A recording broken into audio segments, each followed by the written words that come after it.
मंत्री जी अब प्रस्ताव करें कि विधेयक को पारित किया जाए। मैं प्रस्ताव करता हूं कि विधेयक को पारित किया जाए। प्रश्न ये कि विधेयक को पारित किया जाए। जो सदस्य इसके पक्ष में हाँ गए, जो सदस्य विरोध में ना गए, मेरे विचार में निर्णय हाँ वालों के पक्ष में प्रस्ताव स्वीकृत हुआ और विधेयक पारित हुआ।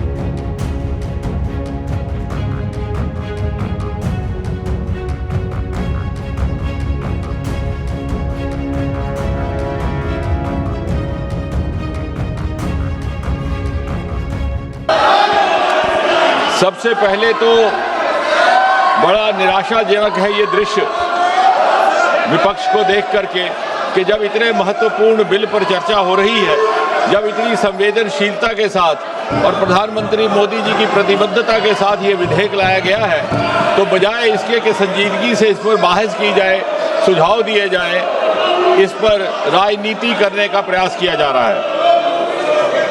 और मुझे हैरत है नेता प्रतिपक्ष एलओपी जी के व्यवहार पर।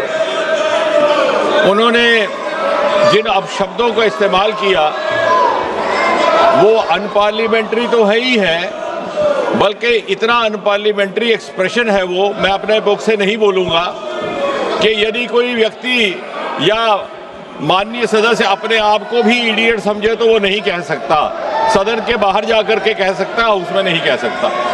मुझे हैरत है कि नेता प्रतिपक्ष जिनका एक रुतबा रहता है, उनको ये बेसिक पार्लियामेंट्री नॉर्म्स की जानकारी नहीं। If Rahul Gandhi has used the word idiot for a student, we have strong objections. If he has used a word of idiot for himself, we have no objection. Rather, we welcome it. It's better late than never that he has realized and acknowledged and used this word for himself. देखो, आज राहुल गांधी जी ने अति कर दी। मतलब इतने frustrate हैं, इतने frustration के चरम सीमा पे हैं कि आप गाली बक रहे हैं। आप अभी हमारे मंत्री ने एक बयान दिया कि राहुल गांधी जी आप अपने को भी इडियट नहीं बोल सकते हैं। संसद की एक गरिमा है, संसद की एक मर्यादा है, कैसे आप ऐसे शब्दों का प्रयोग कर सकते हैं? क्या आप छात्रों को इडियट कह रहे हैं? क्या इस देश के छात्रों के लिए शब्द प्रयोग कर रहे थे? किसके लिए कर रहे थे? This is an absolute mockery. This House had brought this bill, the Act, in 2024, which obviously did not work because they need to bring an amendment again in 2026. So we had told them that yes, we will support it because obviously it is to do with the interests of the children.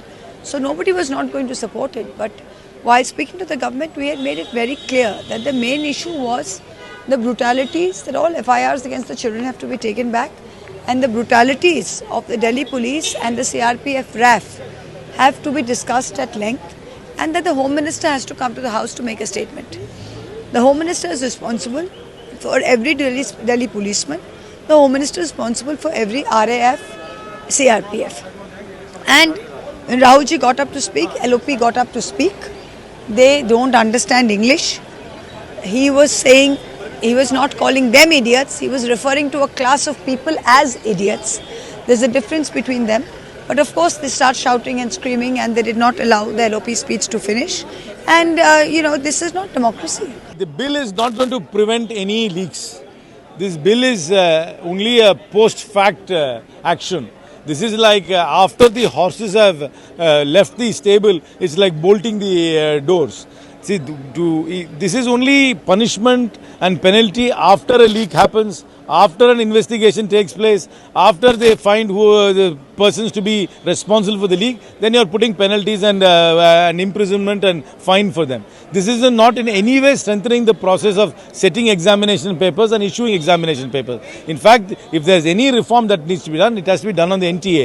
The NTA itself has only 39 posts, out of which only 24 are filled. Most of the activities of the NTA are outsourced, and in fact, it's a private company called Innovative View which does most of the work of the NTA. In fact, I demand a full-fledged investigation into this company to see whether what their capacities are, how much they have been paid by the NTA for all these years for conducting exams, and where the lacunas are. So this is in no way going to prevent the paper leaks. That is not strengthening the process of paper setting and issuing a paper. This is merely a post-fact penalty and punishment law. जिस तरीके से नेता प्रतिपक्ष और विपक्ष का व्यवहार सदन में रहा है पूरे सत्र में, वो बहुत ही गैर जिम्मेदार रहा है। जहां तक एंटी पेपर लीक बिल पर चर्चा करने की बात थी, तो पहले उन्होंने कई दिन जो है, एक हफ्ता लगभग बर्बाद हो गया और हम लोग छात्रों के हित में जो बिल ला रहे थे उस पर चर्चा नहीं हो पाई। जब चर्चा फाइनली शुरू हुआ, नेता प्रतिपक्ष जब बोलना शुरू किए, तो वे बेफिजूल बिना आधार के आरोप जो है हमारे माननीय गृह मंत्री जी पे लगाते गए, बिना किसी तथ्य के। सदन में अगर आप किसी पे कोई भी आरोप लगाते हैं, नियम के अनुसार आपको उस आरोप को ऑथेंटिकेट करना पड़ता है।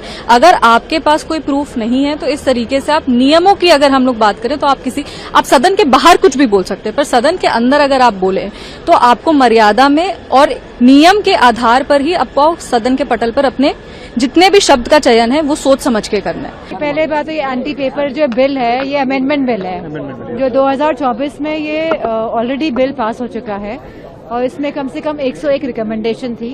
2024 में पास होने के बाद भी जहां लगातार पेपर लीक हो रहे हैं, तो कहीं ना कहीं इस सिस्टम ही भारतीय जनता पार्टी ने जो बैठाया हुआ है और जो भारतीय जनता पार्टी की साठगांठ से बैठा हुआ है, पूरा ध्वस्त हो चुका है।